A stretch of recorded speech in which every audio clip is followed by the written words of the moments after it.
Antes de mais nada, só para atualizar a situação do atacante Peterson, que foi emprestado pelo Flamengo Atlético Paranaense. Quem assistiu ao vídeo de ontem, a informação que ele foi afastado por conta de um ato de indisciplina. E aí a gente vai atualizar a situação aqui, porque ele poderia ser devolvido ao Flamengo, mas repito o que eu falei no último vídeo: o Flamengo não é obrigado a aceitar o Peterson de volta. O Atlético Paranaense teria que chegar a um acordo com o Flamengo para devolver o Peterson, e pelo que eu fui informado do lado do Flamengo, não há nenhum interesse em aceitar o Peterson de volta. E aí o empresário do jogador teria que buscar um novo clube para ele poder ser emprestado, porque no Flamengo ele não será utilizado. E lá no Atlético Paranaense, pelo que me relataram, foi um atraso de cerca de 10 minutos, mas por causa de 10 minutos ele foi afastado. Não, é pelo comportamento dele ali no dia a dia. Também entenderam que ele não estava 100% comprometido com o projeto do Atlético Paranaense. Mas ao Flamengo ainda não chegou nada oficial por parte do Furacão e nem aos empresários do jogador, que sabem da situação atual. Mas sobre pedido de devolução ao Flamengo, até o momento, não aconteceu.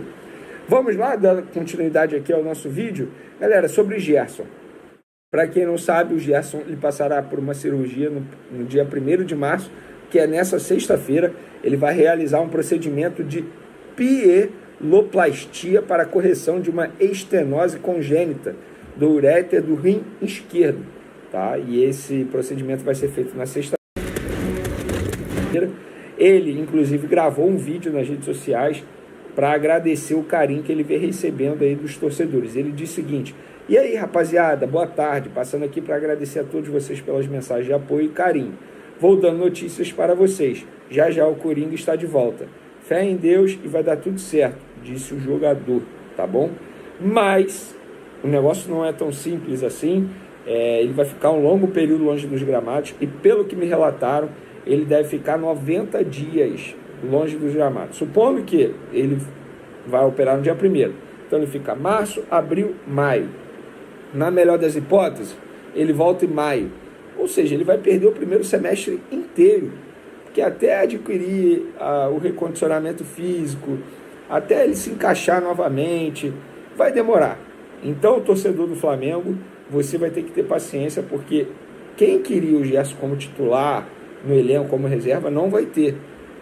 Repito o que eu falei: o acaso, eu digo entre aspas o acaso, porque, gente, isso aqui não é para comemorar, nada disso, é um problema de saúde.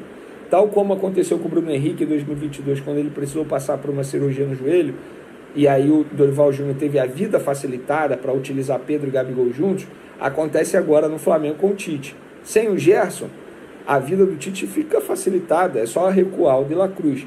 Porque antes, se o Gerson tivesse à disposição, eu duvido que o Tite iria colocar o De La Cruz de segundo volante, e a gente viu a dificuldade do De La Cruz em jogar na função que ele estava jogando, aberto pela ponta direita e flutuando pelo meio. Ele, como segundo volante, está rendendo muito mais. A gente viu isso nos 2 últimos jogos, quando ele fez essa função.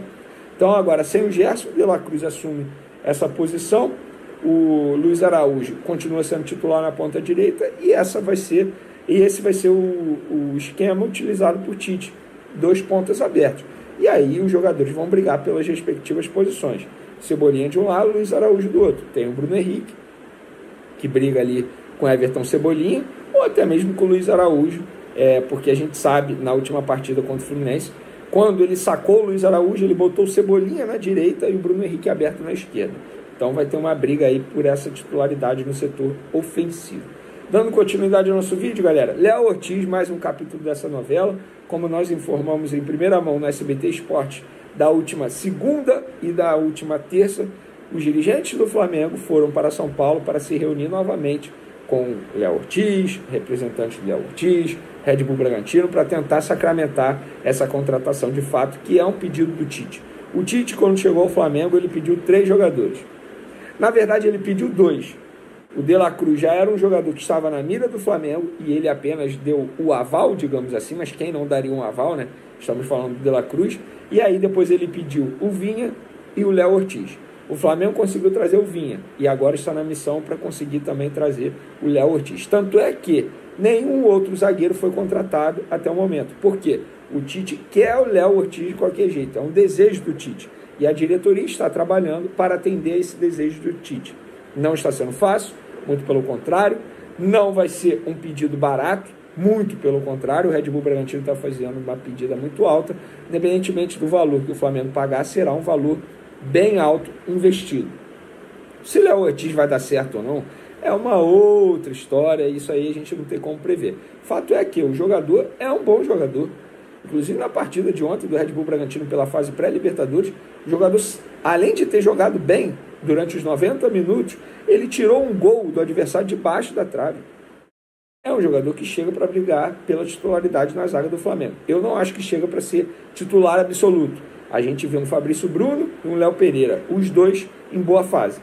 O Léo Ortiz chega com potencial para se tornar titular. Agora, acho pouco provável que chegue para ser titular absoluto. Galera, vamos falar agora do Gabigol, porque eu vi muita gente noticiando, enfim, publicando, respeito à apuração de cada um, mas eu, no meu papel como jornalista aqui no canal Vene Casagrande, preciso trazer a informação que eu apuro. E a informação que eu tenho é Gabigol, Flamengo. O Flamengo não tem o desejo de vender o Gabigol nesse momento. Claro, estamos falando de um jogador que tem contrato até dezembro, pode assinar um pré-contrato no meio do ano. Supondo que chegue uma proposta milionária ao Flamengo, o Flamengo pode aceitar. Vou dar um exemplo aqui, hipoteticamente falando. 20 milhões de euros. Eu acho que o Flamengo aceitaria vender o Gabigol. Porque além de ter tido o retorno técnico, para que o nosso novo filme teve o Gabigol durante todos esses anos. O Flamengo investiu 16 milhões de euros para contratar o Gabigol junto à Inter de Milão. Esse retorno já teve dentro de campo. O Gabigol já deu esse retorno tecnicamente, na questão do marketing, novos torcedores. O Flamengo já teve esse retorno com o Gabigol. Por isso que eu acho que venderia por 20 milhões de euros. O Flamengo quer vender? Não. E ninguém vai chegar no Flamengo e vai oferecer 20 milhões de euros no Gabigol nesse momento.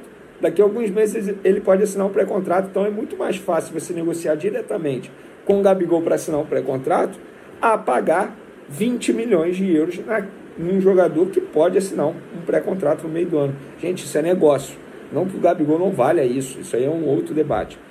Mas, em suma, o Flamengo não tem desejo de vender Gabigol agora. Pelo contrário, o Flamengo tem o desejo de renovar o contrato dele. Pelo mesmo molde da última negociação que foi feita, 5 anos de contrato, aumento salarial? Não. O Flamengo vai abrir uma nova negociação com o Gabigol e os seus representantes. Mas o Flamengo não tem interesse em se desfazer do Gabigol. Agora, a pergunta que eu faço é: o Gabigol vai ter interesse em continuar sendo reserva do Flamengo? Isso que vai ser debatido. Isso que vai ser discutido. Entendeu? Mas fica aí a informação por parte da diretoria do Flamengo.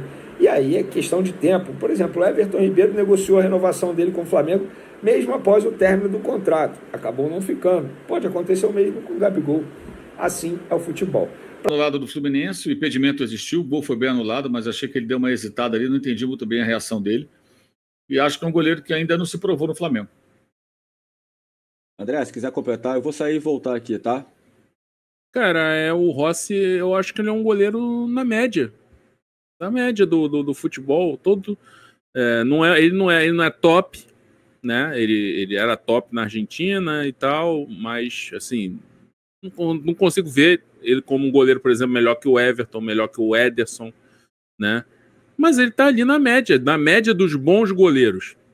Então ele vai ter com a defesa bem organizada, ele vai bem, vai ter mais segurança, né? E ele é um cara experiente, tem liderança, então eu acho que é importante, é um contraste importante em relação, por exemplo, ao que foi o Matheus Cunha, né? Era uma defesa muito insegura ali, por conta justamente que era um goleiro que estava entrando ali, não era um goleiro que passava segurança, que você olha e vê, não, esse cara jogou em time grande, né? Ele vai encarar o Maracanã e vai olhar e tá, beleza, Maracanã, todo o respeito de ser do Flamengo e tal, mas eu joguei na Bombonera, né? Então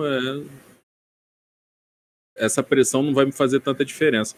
E esse negócio de minutos, o que importa é ser campeão. Eu sempre lembro da história do Walter Zenga, né? Ficou vários minutos lá na Copa sem tomar gol, na Copa de 90. Aí tomou o gol do Canidia e a Argentina foi eliminada. A Itália foi eliminada pela Argentina nos pênaltis, na semifinal, e né? Era um número frio, ficou um número frio ali, porque ele não foi campeão do mundo em casa. Então, esses números são interessantes quando vem com títulos, né? Com conquistas.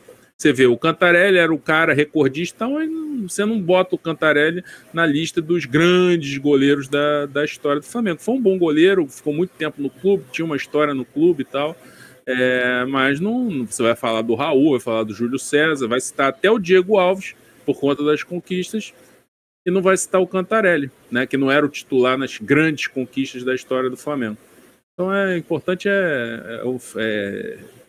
preencher esses números legais de tempo sem a meta ser vazada com conquistas.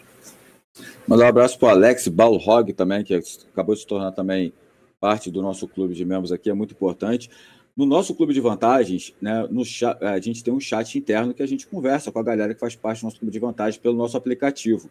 E lá o Geraldo Cardoso Júnior mandou aqui, boa tarde a todos. Queria saber de vocês se vocês têm informação do que por que o Flamengo não fica mais no banco esquerdo do Maracanã.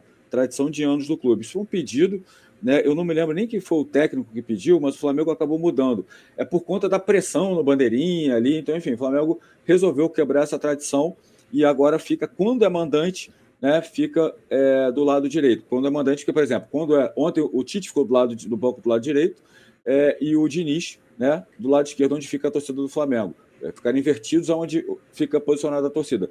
Quando for Flu-Flá, né, o Fluminense é o mandante, o Flamengo fica no outro banco. Foi uma opção do clube, uma opção do Flamengo, escolha. Eu lembro que foi pedido de algum técnico, o Flamengo acabou mantendo. Isso aí quebra um pouco a tradição, mas dizem eles que podem ter um ganho ali, mas por conta da pressão no bandeirinha. Começou com o Mano Menezes, 2013. Mano, isso, obrigado, Mauro.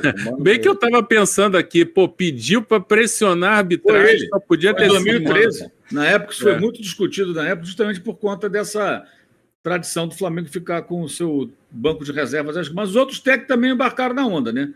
O Mano pediu e um deles falou assim, não, eu quero ficar perto da torcida do Flamengo. Fla-Flu, eu quero ficar à esquerda. Eles gostam de ficar ali, né? Só que o Mano é o Mano, né? Então... nada, surpresa zero, se fosse para surpreender o bandeirinha, a opção ter sido humano. E falar rapidinho, só pedir para a produção botar aí os números do Pedro também.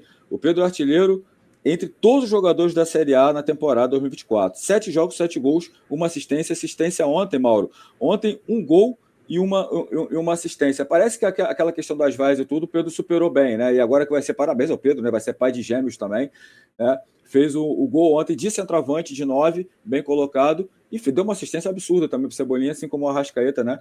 Dando passe de leto. Parece que não sentiu tanto, e isso é legal, porque mostra que o cara tem a cabeça boa, né, Mauro? Porque podia sentir depois de umas vaias ali, né? Eu acho que ele reagiu bem. O Pedro, no passado, teve aquelas questões todas e tudo, que pareceu assim estar um pouco fragilizado, emocionalmente muito vulnerável. Teve agressão, claro, que é um negócio à parte, mas além da agressão, teve momentos ali que o pessoal começou a falar, não, mimimi, papapá. Eu acho que dessa vez está reagindo muito bem. Ele foi lá, saiu de campo, os caras vaiaram ele deu muita importância. Ontem meteu o gol, saiu tranquilamente. Cara, ele é o titular.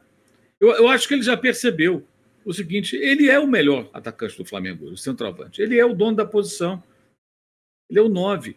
Na camisa, né, mais 21 é o 9, e é um cara que não tem como tirar ele do time. Qualquer técnico que chegasse no Flamengo hoje não tiraria o Pedro para colocar um outro jogador. Seja o Gabriel, seja o Bruno Henrique de centroavante, seja jogar sem centroavante, não vai tirar. O cara tem 9 gols em 9 jogos. Foi mal no jogo anterior ali, perdeu gols, foi displicente na cobrança de pênalti? Sim, acho até que sim. Aquele pulinho ali, não é um bom batedor de pênaltis, mas ele é o dono da posição. Foi o brasileiro que mais gols marcou em 2023, apesar de toda a draga que foi o ano do Flamengo. Então você imagina esse jogador num time acertado, o que ele pode entregar? O que tá fazendo? Tô aqui. Muito mais gols. Então, e o Pedro tem 26 anos, cara. É um jogador que ainda pode evoluir, ele precisa evoluir aqui e ali, alguns comportamentos em campo, sim. Mas é o titular. Eu acho que ele está se sentindo seguro como titular do time, sabendo que... E esse episódio, relatado pelo Fred, do GE, um abraço para o Fred é gente muito boa. Ele contou lá na matéria que ele fez, lá o bastidor, vocês devem ter visto, evidentemente, o pós-Flamengo e Boa Vista, né? que o Gabigol teria pedido para entrar mais rapidamente no lugar do Pedro, para bater o pênalti, que o Pedro perdeu, que estava já à beira do campo, e o Tite não teria gostado e teria chamado a atenção do Gabriel na frente de todo mundo. Até o Fred, na matéria, escreve lá que o Tite gosta de fazer esses acertos de conta na presença de todos, para deixar tudo bem claro. Cara, eu não consigo, assim, imaginando a cena, com todo o jeito do Tite, tudo, ele tem um certo tato para lidar com isso, há algum tempo, acho que ninguém teria coragem de chegar para o Gabriel e falar nada assim contra ele. O Gabriel faz o que ele quer no Flamengo. Faz o que ele quer. Os relatos que a gente sabe de bastidor assim são de que ele chega lá, ele fala, cumprimenta se quer, não quer e tal. Adquirir um tamanho. Então, quando um técnico chega e coloca o cara no lugar dele, porque o lugar dele é esse, dele não, de todo jogador. Que história é essa? Como se o cara fosse mais importante que o time do que o Flamengo. Ninguém é mais importante. Óbvio que não. O técnico colocar isso, pontuar isso é importante. Isso fortalece os outros. Que de repente não tem essa mesma panca, né? Mas que estão ali jogando, cara. Tipo, o técnico chamou a atenção do cara. Alguém acha que todo mundo é amiguinho no ambiente de um vestiário? Como não é de uma redação, no escritório, num banco, num posto de gasolina? Saudações rubro-negras, sejam todos bem-vindos e bem-vindas ao nosso canal Mengão News Oficial. Então é isso aí, rapaziada, espero que vocês tenham gostado das nossas informações, né? Mauro César aí, né, trouxe as informações sobre o goleiro Rossi. Comente aí, pessoal, o que você tá achando, né, da atuação do goleiro Rossi, né? Tá sendo um goleiro bom aí na equipe do Flamengo ou tá deixando a desejar? Comente aí, deixa a sua opinião, que é muito importante, beleza? Também trouxemos aqui, né, as informações do Vene Casagrande. O Flamengo pretende vender o Gabigol? As informações aí o Vene Casagrande, né, deixou vocês bem atualizados. E mais um capítulo aí da novela Léo Ortiz, né? O Léo Ortiz aí que segue, né, nessa novela com o Flamengo. E também a situação do Gerson, né, o grande coringa aí do Flamengo, que vai ficar fora por 90 dias. Problemas aí intestinal e ele vai ficar de fora aí por 90 dias. Beleza, rapaziada? Então não dê mais isso aí. Espero que vocês tenham gostado. Se você não é inscrito, tem um botão vermelho com o nome inscreva-se. É importante que vocês se inscrevam no canal, deixem o seu like, ativem o sininho de notificações. Muito obrigado a cada um de vocês que vem deixando o like no vídeo. Graças a Deus, no vídeo passado batemos a meta de 100 likes. E para esse vídeo não é diferente, eu conto com a sua ajuda. Então já deixa o dedo no like aí, pessoal. Deixa muito like para, se Deus permitir, a gente bater 100 likes nesse vídeo, combinado? E se Deus permitir também, mais tarde voltarei com mais informações aí do nosso rubro-negro.